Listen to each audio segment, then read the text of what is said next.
wá Ọlámídé o Ẹ̀gbá Àkẹ́ ibẹ̀ lọ́làjú ti ṣẹ̀ wá ọmọ Ẹ̀gbá lọ́lọ́lùmọ́ ọmọ Ẹ̀gbá Alákẹ́ o. Happy birthday to you o. Ọlámídé ọmọ Wúmi tí ń sọjọ́ bí lónìí ni mo wá kí ná. Àṣeyí sàmọ́dún ọdún ayọ̀ ló mọ̀ ọ́ bá wọn ṣe. Owó ló ní kó o gbó bí olúgbógbó ti rí gbó. Òun ló ní kó o gbó bí olúgbógbó ti rí gbó. Bó o ti sọdún èyí ó mọ̀ sàmọ́dún ní lágbára Ọlọ́run ọba. Nínú owó nínú ọlá nínú àìkú tí ń ṣe baálẹ̀ ọrọ̀. Ohun tó ń pa ọ́ lẹ́rìn Ọlọ́run ọba ò ní jó dẹ́kun.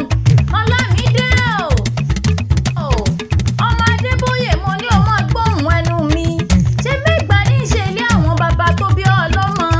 Ìwọ lẹ̀gbá ọmọ Lísàbí ọmọ Àgbògbò Àkàlà ọmọ Ẹ̀rìndògún ọlá ọmọ Òsílẹ̀kùn pàlẹ̀kùndé ni wọ́n nílé bàbá tó bí ọlọ́mọ. Ìwọ ló máa rí di ògo lójú ogun bàbá tirẹ̀ ní láńlóye ogun bàrà fágbẹ̀. Ìwọ ló mẹ́ni dúdú òsí nílé pupa tó wà nílé òkúkú mọ bẹ́ẹ̀ sè. Mo ní kò sóhun tí wọ́n ṣe ní Mẹ́kà tí wọ́n ṣe nílé bàbá tó bí ọlọ́mọ. Àjíkẹ́ mo ní o máa gbóhùn ẹnu mi. Mo náà ń gòkè àràfá ní Mẹ́kà òkè Olúmọ lẹ́gùn lẹ́gbàá ti yín. Wọ́n mú mi sẹ̀mìsẹ́mì ní Mẹ́kà omi odò Ògùn lẹ́yìn mú nílé bàbá tó bí ọlọ́mọ. Mi ò Àjíkẹ́ mo ní o máa gbóhùn ẹnu tèmi gangan. Mo ní bó ti sọdún èyí ó mọ̀ sàmọ́dún ní lágbára Ọlọ́run ọba.